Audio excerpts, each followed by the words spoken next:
Assalamu alaikum students, I hope you will be fine. As you know, in the previous lecture number 15 I told you I will share with you the previous exam pattern.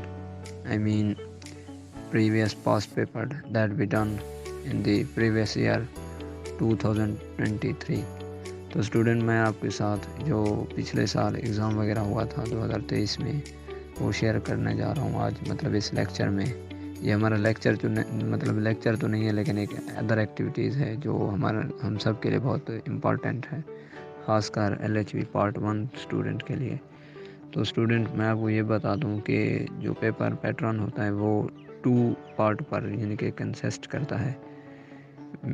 यानी कि briefly अगर हम देख लें, एक तो हमारा subjective होता है और दूसरा जो होता है वो ऑब्जेक्टिव होता है। सब्जेक्टिव पार्ट तकरीबन 40 मार्क्स का होता है, यानी कि 40 मार्क्स का, और इसके अलावा जो अदर मार्क्स होते हैं वो होते हैं 60 मार्क्स, जो हमारे रिमेनिंग मार्क्स होते हैं। उन 60 मार्क्स में से 10 मार्क्स हमारे फिल इन द ब्लैंक्स के होते हैं, जो आपके लिए बहुत ही इम्पॉर्टेंट होते हैं। और इनके अलावा जो बाकी रिमेनिंग मार्क्स बचते हैं 50 मार्क्स, वो हमारे होते हैं MCQs यानी कि ऑब्जेक्टिव, जो हमें लाजमी आने चाहिए।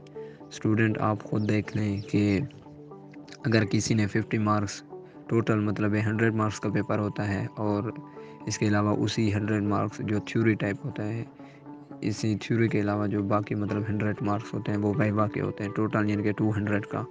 अब ये जो एग्ज़ाम मैं आपके साथ पास पेपर शेयर कर रहा हूँ, ये ऑब्स्टेकल नर्सिंग का है। वही जो बुक मैं आपको पढ़ा रहा हूँ, उसी बुक के जो अगले चैप्टर रहते हैं, मेरे ख्याल में तकरीबन 11 से लेकर 22 तक, वही हमारे ऑब्स्टेकल नर्सिंग के होते हैं। और आप खुद अंदाज़ा लगा लें, अगर वो बुक हमें फिंगर टिप आ गई और हमें एक एक लफ्ज़ की समझ आ गई तो इंशाल्लाह हमारे लिए पेपर को पास करना बहुत ही इजी हो जाएगा।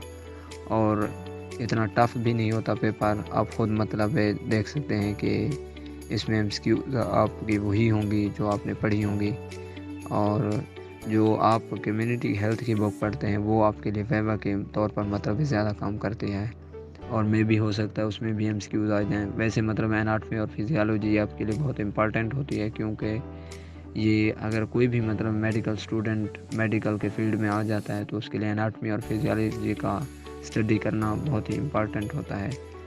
और ये आप देख लें, ये हमारे सामने है सब्जेक्टिव पार्ट भी है और इसके अलावा ऑब्जेक्टिव पार्ट भी है, और ये 10 मार्क्स की फिल इन द ब्लैंक्स हैं। और मेरे ख्याल में ये डेफिनेशन इतनी टफ़ भी नहीं है कि हमें ना आए। इंशाल्लाह हम सब का पेपर अच्छा होगा, मेरे जो भी स्टूडेंट हैं और जो मेरे लेक्चर देखते हैं। अगर नहीं भी देखते तो किसी कॉलेज में उनकी स्टडी अच्छी चल रही होगी, अगर नहीं भी चल रही तो मेरी दुआ है कि सबका पेपर अच्छा हो जाए। और आपका पेपर मेरे ख्याल में तकरीबन 2024 में होगा, और वो भी सितंबर अक्टूबर में। और ये जो मैं आपके साथ शेयर कर रहा हूँ ये आपका लाहौर बोर्ड का है, यानी कि डिफरेंट बोर्ड होते हैं, मुल्तान हो गया या और भी बोर्ड बहुत से हैं। तो आप खुद देख लें, बोर्ड तो मुख्तलिफ होते रहते हैं, लेकिन जो आपके लिए इम्पॉर्टेंट बात है वो ये है कि आपको पेपर आना चाहिए। पेपर उसी को आएगा जो मेहनत करता है। मेहनत अल्लाह पाक किसी की भी रंगा नहीं जाने देता, बिल्कुल भी नहीं।